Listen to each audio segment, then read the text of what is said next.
જય શ્રી કૃષ્ણ દર્શક મિત્રો, મારી યુટ્યુબ ચેનલ અમૃતવાણીમાં આપ સૌનું હાર્દિક સ્વાગત છે। આજે આપણે આ વિડીયોમાં ગણેશ પુરાણની કથા સાંભળીશું। ગણેશ પુરાણને 5 ખંડોમાં વિભાજિત કરેલ છે, જેમાં બીજો ખંડ ક્રીડાખંડ ઉત્તરાર્ધનું શ્રવણ અને પઠન કરીશું। જો આપ સંપૂર્ણ ગણેશ પુરાણ સાંભળવા માંગતા હોય તો મારી ચેનલને લાઈક, શેર અને સબસ્ક્રાઇબ કરો, જેથી નવા આવનારા વિડીયોના નોટિફિકેશન તમને મળતા રહે અને મારા વિડીયો આપ સુધી તુરંત પહોંચી શકે। અધ્યાય 8મો, દાનવ દેવાંતકનો થયેલ વધ। મુનિવર રુદ્રકેતુ અને એમના સાધ્વી પત્ની બંને તપસ્વી અને ધર્મપરાયણ હતા। પ્રારંભમાં તો તેમણે બંને પુત્રોના દુરાચરણનો વિરોધ કર્યો, પરંતુ જ્યારે એમના પુત્રો ત્રિલોક વિજયી થયા, અપાર યશ અને અનર્ગળ સંપત્તિ પામ્યા અને બંને સુખ સામગ્રી અને અપરંપાર સંપત્તિની વચ્ચે રહેવા લાગ્યા, ત્યારે બંને પણ પ્રસન્ન થયા અને પુત્રોના અનાચારથી રીઢા થઈ ગયા। જ્યારે એમણે બંનેએ એમના પ્રાણ પ્રિય પુત્ર નરાંકતનું કપાયેલું મસ્તક જોયું, ત્યારે બંને મૂર્છિત થઈ ગયા અને માતા શારદા તો એ મસ્તક લઈને વિલાપ કરવા લાગી અને પોતાના અમૃત પુત્રના પરાક્રમોની પ્રશંસા કરવા લાગી। પોતાના પુત્રનું શિર લઈને તેઓ બંને સ્વર્ગમાં દેવાંતક પાસે પહોંચી ગયા અને વિલાપ કરવા લાગ્યા। પોતાની માતાને વિલાપ કરતી જોઈને પોતાના નાના ભાઈનું કપાયેલ મસ્તક જોઈને દેવાંતક કંપી ઉઠ્યો અને ભાઈના ગુણોનું સ્મરણ કરી અને એના પરાક્રમોને યાદ કરીને ક્રુંદન કરવા લાગ્યો। પોતાના સ્વામીને વ્યાકુળ થયેલા જોઈ દેવાંતકના વીર સૈનિકોએ કહ્યું કે હે સ્વર્ગના અધિપતિ, વીર પુરુષે રણક્ષેત્રમાં શરીર ત્યાગનો શોક કરવો યોગ્ય નથી। મૃત્યુ તો સર્વના માટે નિશ્ચિત છે, માટે શત્રુથી બદલો લેવાનો જ એકમાત્ર માર્ગ રહ્યો છે। આપ પ્રતિકાર અને પ્રતિશોધથી પ્રબળ શત્રુને પરાજિત કરો। આ સાંભળી દેવાંતક યુદ્ધ માટે ઉત્સાહિત થયો અને માતા પિતાને કહ્યું કે હું હમણાં જ મારા ભાઈના હત્યારાનો વધ કરીશ, અથવા એમ કરતા સ્વયં પ્રાણ ત્યાગ કરીશ। મારો ક્રોધ જોઈને ત્રિલોક પણ કાપે છે, તો પછી મારા કુપિત થયા પછી એક ક્ષુદ્ર કાશીરાજ અને વિપ્ર બાળકની રક્ષા કોણ કરી શકશે? રુદ્રકેતુ અને શારદા સાંત્વન પામ્યા। દેવાંતકે ત્રિલોકને કંપાવનારી ગર્જના કરી, એના માતા પિતાને પ્રણામ કરી એના સેનાપતિને સેના સજ્જ કરવાની આજ્ઞા કરી। સર્વોત્તમ આયુધોથી સજ્જ થઈને દેવાંતકની સેનાને કાશી તરફ પ્રયાણ કર્યું। દેવાંતક ક્રોધથી દાંત પીસી રહ્યો હતો અને શત્રુનો સર્વનાશ કરવા એની ભુજાઓ ફરકી રહી હતી। આમ અસંખ્ય સૈનિકો અને દેવાંતક પૃથ્વીના અનેક શાંત ગામો અને નગરોને જલાવતો, લૂંટતો, કંપાવતો અને હત્યાકાંડ મચાવતો આગળ વધી રહ્યો હતો। અસુર દેવાંતકના સૈન્ય જ્યારે કાશીને ઘેરી લીધું, ત્યારે એને સામાન્ય ઘટનામાંની કોઈને આશ્ચર્ય થયું નહીં, પરંતુ કાશીરાજ દેવાંતકના પ્રતાપનું સ્મરણ કરીને કાંપવા લાગ્યા। તેઓ તરત જ બાળકો સાથે રમતા વિનાયક પાસે પહોંચ્યા અને નમસ્કાર કરી પ્રાર્થના કરતા કરતા કહેવા લાગ્યા કે હે લીલારૂપધારી ભગવાન વિનાયક, આજે મહાદૈત્ય દેવાંતકે કાશી ઉપર આક્રમણ કર્યું છે અને એના સૈન્ય આપણા નગરને ઘેરી લીધું છે। હવે આપ અમારી રક્ષા કરો। રાજાની પ્રાર્થના સાંભળી બાળક વિનાયકે અત્યંત તેજસ્વી વિશાળ રૂપ ધારણ કર્યું। તેઓ સિંહ ઉપર આરૂઢ થયા અને તેમણે તલવાર, ધનુષ્યબાણ, પરશુ વગેરે આયુધો હાથમાં ધારણ કર્યા। એમના તેજથી સૂર્ય ઝાંખો પડતો હતો, એમના નેત્રોમાંથી અંગારા વરસતા હતા અને એમની ભયંકર ગર્જનાથી દિશાઓ કાપતી હતી। જ્યારે એમણે દેવાંતકનું સૈન્ય ઘેરો કરીને પડેલું જોયું, ત્યારે એમણે સિદ્ધિ દેવીને આજ્ઞા કરી કે તમે આ અસુરના વિશાળ સૈન્યને વિનાશ માટે વિશાળ સેનાની વ્યવસ્થા કરો। સિદ્ધિ દેવીએ વિનાયકના ચરણોમાં પ્રણામ કર્યા અને તરત જ દેવાંતકની સેનાની નજીક જઈને મહાન ગર્જના કરી। એ ગર્જનાના પડઘા સર્વત્ર પડ્યા અને પૃથ્વીના પર્વતો અને દિશાઓ કંપી ઉઠી। સિદ્ધિ દેવીના સ્મરણ માત્રથી 8 સિદ્ધિ ત્યાં આવી પહોંચી અને એમની સાથે વિશાળ સૈન્ય પણ ત્યાં આવી પહોંચ્યું। એ 8 મહાદેવીઓએ પોતપોતાના સૈન્ય વડે અદ્ભુત વ્યૂહની રચના કરી અને તેઓ સૌ ગર્જના કરવા લાગી। આ વિચિત્ર વ્યૂહ રચનાથી યુદ્ધો માટે તૈયાર સેનાને જોઈ દેવાંતક વિચારવા લાગ્યો, હું અહીં કાશીરાજ અને મોહત્કટના વિનાશ માટે આવ્યો હતો, પરંતુ અહીં નારી શક્તિનો પ્રતિકારનો સામનો કરવો પડશે। ખરેખર વિનાયકની નીતિ વિલક્ષણ છે। આ તેજસ્વી નારીઓ અમારો અંત કરવા તૈયાર થઈને ઊભી છે। હું એમને જીતી ના શકું તો મને કેટલો યશ મળશે। આમ દેવાંતક વિચાર કરતો હતો, ત્યાં એના સેનાપતિ આવીને કહ્યું કે હે સ્વામી, આપ સેનાના પાછલા ભાગમાં રહીને ત્યાં વ્યવસ્થા કરો. અહીં અમે શત્રુ સૈન્યને પરાજિત કરીએ છીએ. સેનાપતિના આ વચન સાંભળી દેવાંતકે એના સૈનિકોને પ્રોત્સાહિત કર્યા. દેવાંતકના કરદમ, દીર્ઘદંત, તાલજંઘ, યક્ષ્મ, ઘંટાસુર, રક્તકેશ, કાલાંતક અને દુર્જય વગેરે અનેક સેનાપતિઓ અને દુર્દાંતક દૈત્યો સહિત 8 દેવીઓ સાથે યુદ્ધ કરવા તત્પર થયા. આમ દેવીઓ અને અસુરો વચ્ચે ભયંકર જંગ જામ્યો. વિવિધ પ્રકારના અસ્ત્રો, શસ્ત્રો અને બાણોની વર્ષા થવા લાગી. શત્રુઓના મસ્તક, ભુજાઓ અને પગ કપાઈને પૃથ્વી પર પડવા લાગ્યા અને અનેક અશ્વ અને ગજ પણ ઘાયલ થઈ પૃથ્વી પર પટકાઈને પોતાના પ્રાણ ત્યજવા લાગ્યા. અનેક સૈનિકોના રૂંડ મૂંડથી પૃથ્વી છવાઈ ગઈ. મહાશક્તિ અણિમાએ અત્યંત બળથી કરદમ અસુરની શિખા પકડી લીધી અને એને ચક્કર ફેરવીને જોરથી પૃથ્વી પર પટક્યો અને તરત જ તેના પ્રાણ નીકળી ગયા. મહિમા, ગરિમા, લધિમા વગેરે શક્તિઓએ યક્ષ્મ, તાલંજગ અને દીર્ઘદંતને મારી નાખ્યા. દૈત્ય સેનાની ઘંટાસુર અને રક્તકેશના મસ્તક પર વાસિતા દેવી અને સિદ્ધિ બુદ્ધિએ વજ્રમુષ્ટિના પ્રહાર કર્યા. તેથી તેઓ રક્તનું વમન કરવા લાગ્યા અને તરત જ મરણ પામ્યા. આમ દેવાંતકના અનેક અસુર સૈનિકો પરમ તેજસ્વી દેવીઓ દ્વારા મરાયા. 3 દિવસ અને રાત્રિ સુધી ચાલેલા આ સંગ્રામમાં દેવાંતકની રાક્ષસી સેનાનો કચ્ચર ઘાણ નીકળી ગયો. આ જોઈ દેવાંતક વિમાસણમાં પડી ગયો. એ વિનાયકની માયા સમજી ન શક્યો અને અષ્ટ સિદ્ધિઓને મારીને વિનાયકને સ્વર્ગમાં પકડી જવાનો વિચાર કર્યો. દેવાંતક શસ્ત્ર સજ્જ થઈ તીક્ષ્ણ તલવાર સાથે રણભૂમિમાં આવી ગર્જના કરવા લાગ્યો. એણે દેવ સૈન્ય પર એવા પ્રબળ પ્રહાર કર્યા કે લોહીની નદીઓ વહેવા લાગી. દેવો ત્રાહી કરતા પોતાના પ્રાણ બચાવવા ત્યાંથી ભાગી છૂટ્યા. દેવી ગરિમાએ દેવાંતક પર પ્રચંડ પર્વતો અને વિશાળ વૃક્ષોની વર્ષા શરૂ કરી. પરંતુ દેવાંતકે એમણે વિદર્ણ કરી નાખ્યા. ત્યાં મહાદેવીએ આકાશ માર્ગેથી આવી દાનવરાજના મસ્તક પર ખડગનો પ્રહાર કર્યો. દેવાંતકે પ્રહારને ટાળી દીધો. મહાદેવીએ એક પ્રબળ પ્રહારથી દેવાંતકનો ખડગ ઉઠાવી લીધો અને અત્યંત વિસ્મય પામી દેવાંતકે ધનુષ ઉઠાવ્યું અને ભયંકર બાણ વર્ષા કરવા લાગ્યો. એ મહાન અસુર પ્રત્યેક દેવીને તીક્ષ્ણતર બાણ પ્રહારથી વિંધી રહ્યો હતો. આથી અષ્ટ સિદ્ધિઓ અત્યંત વ્યાકુળ થઈ અને મૂર્છિત થઈ ગઈ. આથી અસુર દેવાંતકે પ્રચંડ વિજયની ગર્જના કરી. અષ્ટ સિદ્ધિઓ મૂર્છિત થઈ એટલે દેવગણો અસુરો સાથે યુદ્ધ કરવા લાગ્યા. એ સમયે વિચક્ષણ વિનાયકે બુદ્ધિદેવીને સમ્રાંગણમાં મોકલ્યા. એમણે રણભૂમિમાં એવી ભયંકર ગર્જના કરી કે સમગ્ર દૈત્ય સૈન્ય ધ્રુજી ઉઠ્યું. એમના મુખમાંથી એક અત્યંત શક્તિશાળી વીર સ્ત્રી પ્રગટ થઈ. એનો કેશ રાશિ ધરતી ઉપર ફેલાયો હતો. એનું વિશાળ મુખ અસુરોનું ભક્ષણ કરવા ફેલાયેલું હતું. એના નેત્રોમાંથી અગ્નિની ભયંકર જ્વાળા નીકળી રહી હતી. તે ભયંકર નારી દૈત્ય સૈન્ય તરફ આગળ ઘસવા માંડી. એનું ભીષણ રૂપ જોઈને અસુરો ભાગવા લાગ્યા. તેઓએ પોતાના પ્રાણોની રક્ષાનો કોઈ પણ ઉપાય દેખાતો ન હતો. તે ભયાનક દેવી દૈત્યોના સમૂહને ઉઠાવીને પોતાના મુખમાં નાખી દેતી હતી. સર્વે અસુરોનો વિનાશ કરીને સાક્ષાત મૃત્યુની માફક એને પોતાના તરફ ઘસી આવતી જોઈને દેવાંતક એના પર પ્રચંડ બાણ વર્ષા કરવા લાગ્યો. પરંતુ અસંખ્ય બાણ એ પ્રચંડ શરીરને અથડાઈને બુઠ્ઠા થઈ જતા હતા. દેવાંતકના સર્વે બાણ સમાપ્ત થઈ ગયા, પરંતુ એ અદ્ભુત દેવી ઉપર કોઈ અસર થઈ નહીં. તું પણ મારા ઉદરમાં આવી જા એમ કહેતી એ પ્રચંડ દેહવાળી દેવી દેવાંતક તરફ આગળ ઘસી. દેવાંતકે જોયું કે એનું દૈત્ય સૈન્ય ક્યાંય દેખાતું ન હતું. સર્વે દાનવો મરણ પામ્યા હતા. જે ભાગી ગયા હતા એ જ બચ્યા હતા.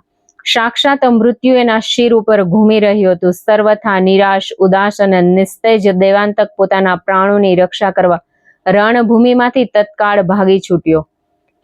સિદ્ધિ દેવીએ વિનાયક દેવના ચરણોમાં પ્રણામ કરીને કહ્યું કે હે પ્રભુ, મેં દૈત્ય સૈન્યનું ભક્ષણ કરી લીધું છે. હવે આપ મને વિશ્રામ માટે સ્થાન આપો. વિનાયકે ખુશ થઈને કહ્યું કે હે દૈત્ય નાશીની દેવી, તમે ઇન્દ્રથી પણ અધિક પરાક્રમ કર્યું છે. હવે તમે વિશ્રામ માટે મારા મુખમાં પ્રવેશ કરો.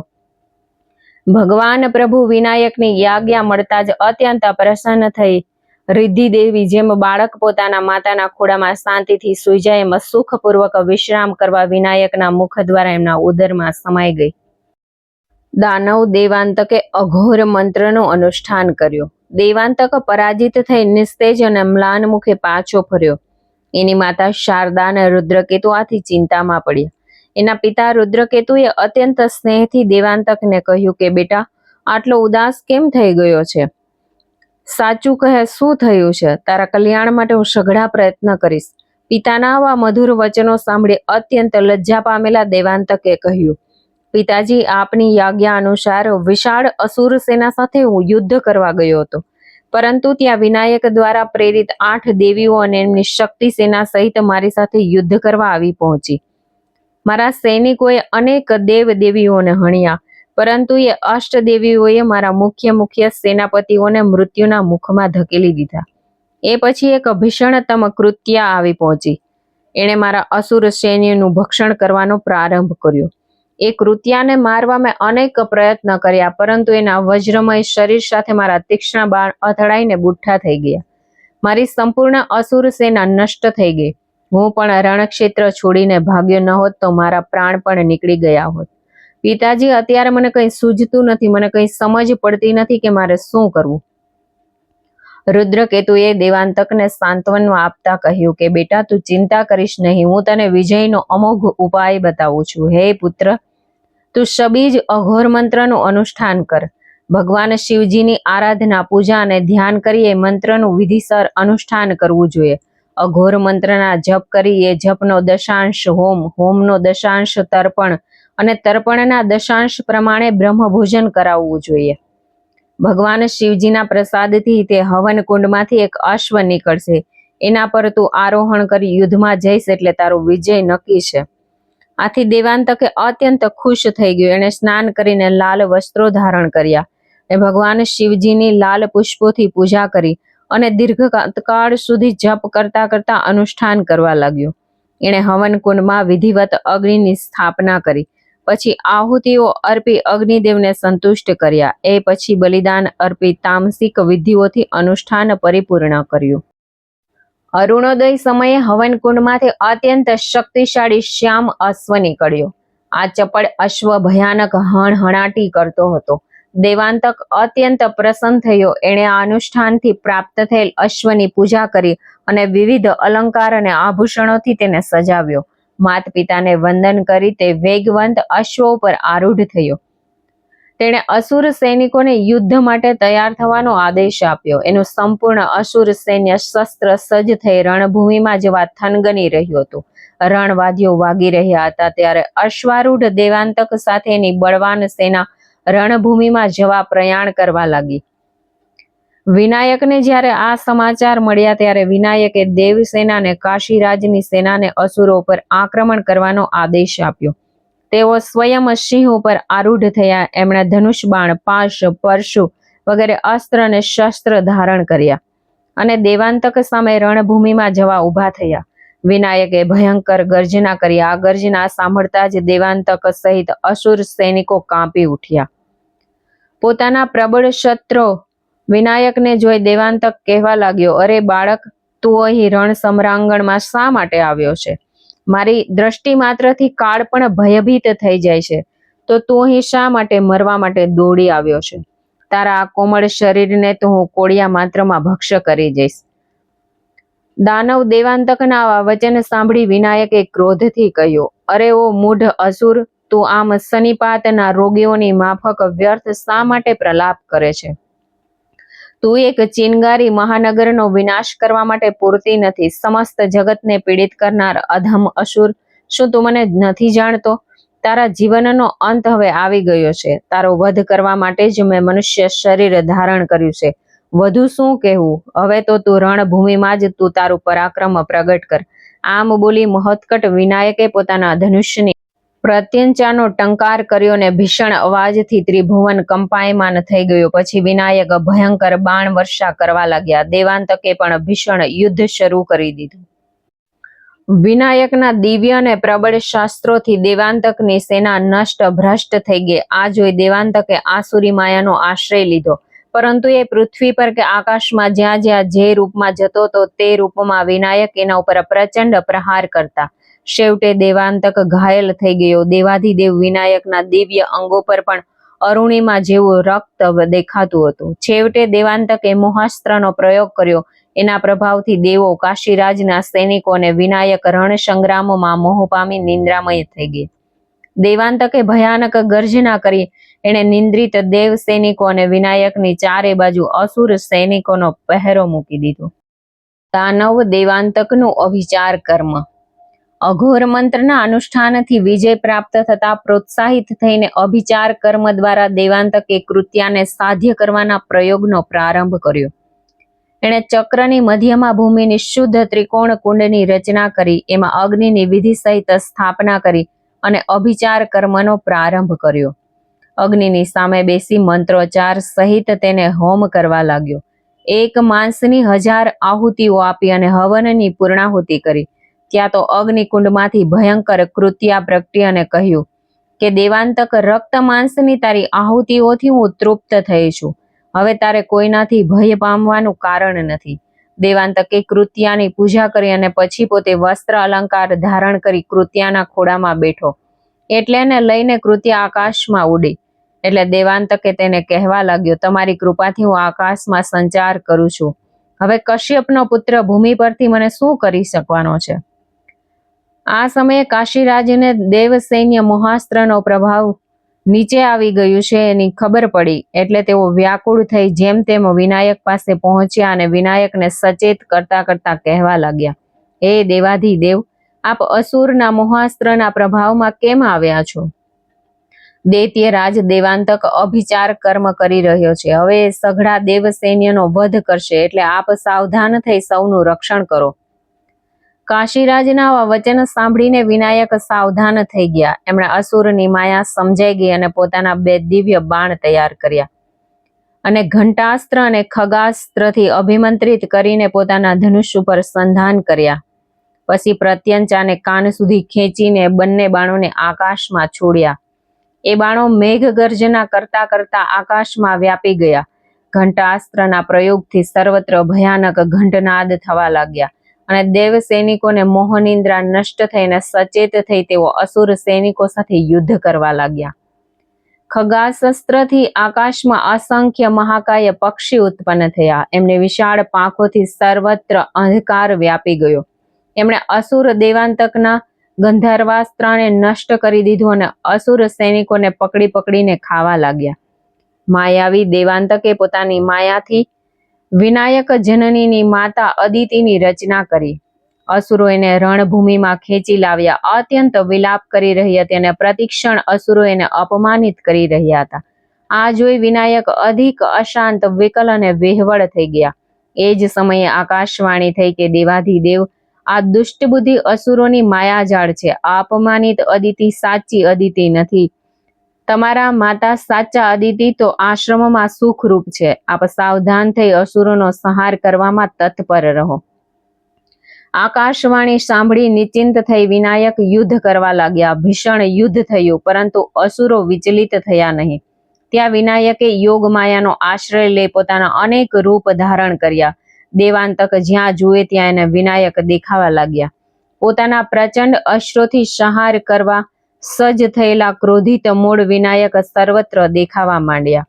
દેવાંતકને ડાબી બાજુ, જમણી બાજુ, આગળ, પાછળ, ઉપર, નીચે સર્વત્ર વિનાયક જ દેખાતા હતા. હવે દેવાંતક મૂંઝાયો. કોને મારું, કોની સાથે યુદ્ધ કરવું, એની બુદ્ધિ જરા પણ કામ કરતી ન હતી. વળી પાછું દેવાંતકે ભગવાન વિનાયકનું અત્યંત પરાક્રમી સ્વરૂપ જોયું.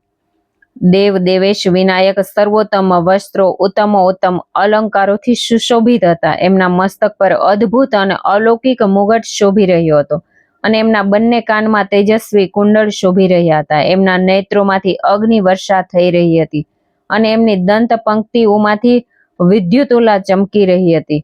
એમના મંગળમય કંઠમાં તેજસ્વી મોતીઓની માળા શોભી રહી હતી. આ પરમ તેજસ્વી પ્રભુનું વિરાટ મસ્તક આકાશને સ્પર્શી રહ્યું હતું. અત્યંત આશ્ચર્ય સાથે કે આ અર્ધો મનુષ્ય અને અર્ધો ગજકાયા ધરાવનાર કોણ છે, કહેતો દેવાંતક અત્યંત ભય પામ્યો. દેવાંતકની આ મથામણ જોઈ વિનાયક પૂર્વવત બાળક થઈ ગયા. એમણે દેવાંતકને કહ્યું કે દાનવરાજ, તું તારા શુભ વરદાનનું સ્મરણ કર. દેવાંતકે અત્યંત ક્રોધ કરીને વિનાયકના બંને દાંત પકડી લીધા. પોતાની સંપૂર્ણ શક્તિથી એ બંને દાંતને ઉખેડીને ફેંકી દેવા માંગતો હતો. એ બંને વચ્ચે તીવ્ર સંઘર્ષ થવા લાગ્યો. કોઈ વખત વિનાયકને પાછળ ધકેલતો તો કોઈ વખત વિનાયક એને પાછળ ધકેલી દેતા હતા. આમ દેવાંતક વારંવાર ભગવાન વિનાયકને દાંતને તોડવા પોતાની સંપૂર્ણ શક્તિનો ઉપયોગ કરવા લાગ્યો. અચાનક એક તૂટેલા દાંતની સાથે દેવાંતક ધરતી ઉપર પટકાયો એટલે વિનાયકે અત્યંત કોપ કરીને તૂટેલા દાંતનો જ દેવાંતકના મસ્તક ઉપર પ્રહાર કર્યો. વ્યાકુળ દેવાંતકે વજ્ર પ્રહારથી પીડા પામી ભયંકર ચિત્કાર કર્યો.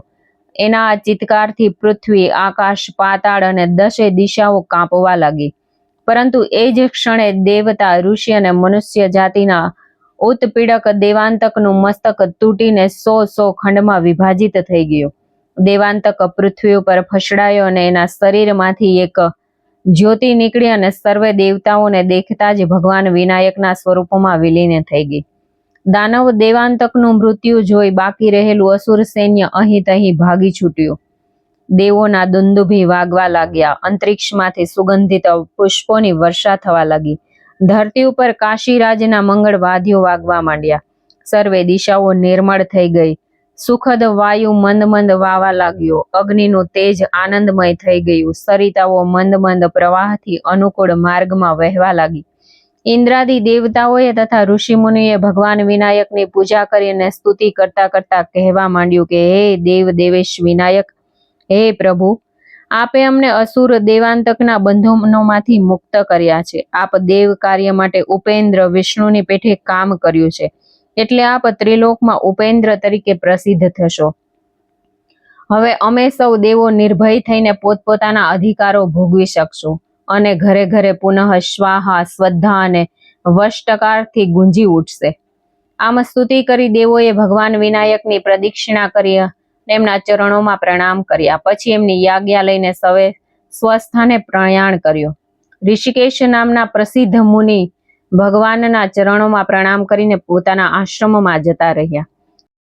પછી પૃથ્વીના રાજાઓએ મહામહિમામય વિનાયકની પૂજા કરી અને એમને પ્રણામ કરીને કહ્યું કે હે ભગવાન, આપે દૈત્યોના ભારથી વ્યાકુળ ધરતીનો ઉદ્ધાર કર્યો છે, એટલે આપનું નામ ધરણીધર તરીકે પ્રસિદ્ધ થશે. એમ કહી વિનાયકના ગુણગાન ગાતા તેઓ સૌ પોતપોતાના રાજ્યોમાં જતા રહ્યા. તે પછી સિંહારૂઢ બાળકો સાથે રમતા વિનાયકને જોઈ કાશીરાજે આંસુભીની આંખે પોતાના હૃદય સાથે ચાંપી લીધા. વિનાયક અને કાશીરાજ બંને આનંદમગ્ન હતા. કાશીરાજના નયનોમાંથી અવિરત અશ્રુધારા વહી રહી હતી. એમણે હાથ જોડીને ગદગદ કંઠે પ્રાર્થના કરતા કહ્યું કે હે દેવ દેવશ, આજે મારા પરમ સૌભાગ્યનો ઉદય થયો છે. વિવિધ વસ્ત્ર અલંકારોથી વિભૂષિત વિનાયકના નેત્રો પણ સજ્જ થઈ ગયા અને રથમાંથી નીચે ઉતરીને તેઓ કહેવા માંડ્યા, હું અહીં કાશીમાં યુવરાજના વિવાહ અર્થે 5-7 દિવસ માટે જ આવ્યો હતો. આશ્રમમાં મારા માતા પિતા આતુરતાથી મારી રાહ જોઈ રહ્યા હશે.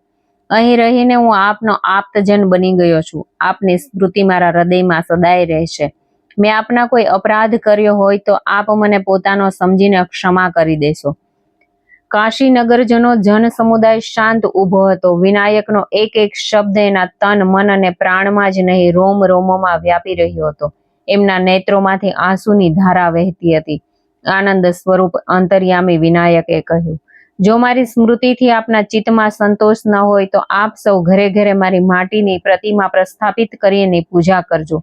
આપ વિશ્વાસ રાખજો, જ્યારે પણ આપના ઉપર આપત્તિ આવે ત્યારે મારું સ્મરણ કરજો. હું તરત જ આપની રક્ષા માટે આવી પહોંચીશ. જય વિનાયક એમ દિશાઓને ભરી દેતા જયનાદ ગાજી ઉઠ્યા. ભગવાન વિનાયક રથમાં બેઠા હતા. સર્વે લોકોએ રથની અનેક વાર પરિક્રમા કરી. જય વિનાયકના નાદ વારંવાર થવા લાગ્યા અને આકાશને ભરી દેતા હતા. રથ ધીરે ધીરે ચાલતો થયો. આમ જ્યારે વિનાયકનો રથ કાશી નિવાસીઓની દ્રષ્ટિથી અદ્રશ્ય થઈ ગયો ત્યારે કાશી નિવાસીઓએ રોતા રોતા અને આંસુ લૂછતા લૂછતા પોતપોતાના ઘરે પાછા ફર્યા. રથ નગર છોડ્યા પછી વાયુ વેગે દોડવા માંડ્યો. માતા પિતાના દર્શન માટે વિનાયક આતુર હતા. થોડા સમયમાં જ કાશીરાજ સહિત તેઓ પોતાના આશ્રમમાં આવી પહોંચ્યા. વિનાયકે માતા અદિતિના ચરણોમાં પ્રણામ કર્યા અને તેઓ પુત્ર પ્રેમથી રોવા માંડ્યા અને અત્યંત પ્રેમથી પોતાના પુત્ર વિનાયકને હૃદય સાથે ચાંપી દીધો.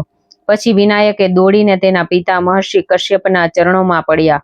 પુત્ર સ્નેહથી ગદગદિત મહામુનિએ વિનાયકને શુભ આશીષ આપ્યા. પછી વિનાયક સર્વ આશ્રમવાસીઓને મળ્યા. મહામુનિ કશ્યપના આશ્રમમાં સર્વત્ર આનંદ આનંદ છવાઈ ગયો. જ્યારે કાશીરાજે અત્યંત શ્રદ્ધાપૂર્વક ભગવતી અદિતિ અને મહામુનિ કશ્યપના ચરણોમાં પ્રણામ કર્યા ત્યારે આશીર્વાદ આપતા એમણે કહ્યું કે હે કાશીરાજ, આપ તો વિનાયકને થોડા દિવસો માટે જ લઈ ગયા હતા, પરંતુ આટલા બધા દિવસ આ બાળકને ત્યાં રોકી રાખી એના વિયોગનું અમને ઘણું કષ્ટ આપ્યું. આજે એના વિરહમાં બળતું અમારું હૃદય શાંત થયું છે. એને અહીં જોઈને અમારા હૈયામાં શીતળતા પ્રસરી છે. કાશીરાજે અત્યંત વિનયપૂર્વક ઉત્તર આપ્યો કે હે પૂજ્યવર, આપ સાચું કહો છો. વિનાયકને મારે ત્યાંથી પાછા આવવામાં વિલંબ થયો છે, પરંતુ મારી વિવશતા હતી. આપ કૃપાપૂર્વક ક્ષમા કરો. હું એમને યુવરાજના વિવાહ માટે લઈ ગયો હતો, પરંતુ એ તો નગરવાસીઓના પ્રેમના પાત્ર બની ગયા હતા. તેમણે અસંખ્ય ઉપદ્રવી અસુરોનો સંહાર કરી સર્વત્ર સુખ, શાંતિ, સદધર્મની સ્થાપના કરી છે.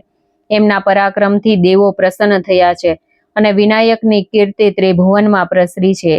એ પછી યુવરાજનો વિવાહ પરિપૂર્ણ કરી એમને શીઘ્ર હું અહીં લાવ્યો છું. પોતાના પુત્રના પરાક્રમ અને સદગુણોની પ્રશંસા સાંભળી કશ્યપ અને અદિતિ પ્રસન્ન થયા. એમણે કાશીરાજને વિવિધ પ્રકારના ભોજન અને ફળોથી તૃપ્ત કરીને વિશ્રામ કરવાની આજ્ઞા કરી. પ્રાતઃકાળે કાશીરાજે કશ્યપ અને અદિતિના ચરણોમાં પ્રણામ કર્યા અને કાશી જવાની આજ્ઞા માંગી. મુનિ દંપતીએ એમને આશીર્વાદ આપ્યા. કાશીરાજ મહર્ષિ કશ્યપ, માતા અદિતિ અને વિનાયકની પરિક્રમા કરી એમના ગુણો અને પ્રેમનું સ્મરણ કરતા અશ્રુપૂર્ણ નેત્રે રાજધાનીમાં પાછા ફર્યા. કાશીરાજના આગમન વખતે સ્વાગત વાજિંત્ર વાગ્યા અને નગરવાસીઓ દોડી આવ્યા. વિનાયક વગરના એકલા કાશીરાજને જોઈ આંસુ સારવા લાગ્યા અને વારંવાર કહેવા લાગ્યા, આપ વિનાયકને પાછા કેમ ન લાવ્યા? કાશી નરેશે પ્રેમપૂર્વક ઉત્તર આપ્યો, અહીં આવતા પહેલા મેં એમને પ્રાર્થના કરી કે મુનિપુત્ર વિનાયકે મને કહ્યું, તમે સૌ મારી મૂર્તિની સ્થાપના કરી અને સેવા કરજો. સર્વેના અંતર્યામી મારાથી તમારો કદાપી વિયોગ થશે નહીં. એ પછી કાશીરાજે ગજમુખ વિનાયકની ધાતુમય એક સુંદર મૂર્તિ બનાવી, જેના 3 નેત્ર અને 4 ભુજાઓ હતી. એના કર્ણ શૂર્પાકાર હતા. અલંકારથી શોભતી એ મૂર્તિના સર્વ અંગ આકર્ષક અને મનોહર હતા. રાજાએ વિદ્વાન બ્રાહ્મણો દ્વારા એની વિધિવત પ્રતિષ્ઠા કરી અને એમનું નામ ઢુંઢીરાજ રાખવામાં આવ્યું. અનેક પ્રકારની વિદ્યાઓથી એમની પૂજા થવા માંડી. લોકો જે કામનાથી એમની પૂજા કરતા હતા તે કામના પરિપૂર્ણ થવા લાગી. અધ્યાય 9મો. મહોત્કટ વિનાયકની કથાલીલા સમાપ્ત. આશ્રમમાં થોડાક દિવસો આનંદમાં વિતાવ્યા પછી મહોત્કટે પોતાના માતા પિતા અદિતિ અને મહર્ષિ કશ્યપને કહ્યું, આપે મારી પ્રાપ્તિ માટે જે ઉદ્દેશ્યથી તપશ્ચર્યા કરી હતી તે કાર્ય હવે પરિપૂર્ણ કર્યું છે. ત્રિલોકને પીડા કરનારા અસુરોનો સંહાર થયો છે. દેવો અને સાધુ પુરુષોની રક્ષા થઈ છે અને સૌ પોતપોતાના સ્થાને જઈ પોતાના અધિકારો ભોગવી રહ્યા છે. પૃથ્વી પરથી પાપનો ભાગ દૂર થયો છે અને હવે હું સ્વધામ જઈશ. અલૌકિક બાળકના વિનાયકના દ્રઢતાથી ભરેલા વચન સાંભળી માતા પિતાના મુખ સુકાઈ ગયા. અત્યંત દુઃખી અદિતિએ કહ્યું, આપના દર્શન હવે પછી ક્યારે થશે? માતા, મારા દર્શન પુનઃ ભવાનીના મંદિરમાં થશે. આ વચનો સર્વથા સત્ય છે. આમ કહી ભગવાન મહોત્કટ વિનાયક અંતર્ધ્યાન થઈ ગયા. વ્યથિત અદિતિ અને મહર્ષિ કશ્યપે ત્યાં ધાતુની શ્રેષ્ઠ પ્રતિમાની સ્થાપના કરી. ગંધ, અક્ષત, પુષ્પ, ધૂપ અને દીપ વગેરેથી પૂજા કરી અને વિવિધ પ્રકારના નૈવેદ્ય અર્પણ કર્યા. તે પ્રતિમા વિનાયકના નામથી પ્રસિદ્ધ થઈ અને એ મૂર્તિના ધ્યાન માત્રથી પ્રભુ વિનાયક દર્શન દે છે.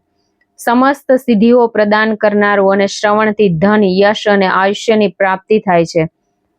એનાથી સર્વ ઉપદ્રવોનો નાશ થાય છે. આ ભગવાન વિનાયકની મંગળમય કથા પરમ પુણ્યમય છે. સર્વ કામનાઓ આપનારી છે અને સંચિત થયેલા પાપોનો નાશ કરનારી છે. જય શ્રી ગણેશ.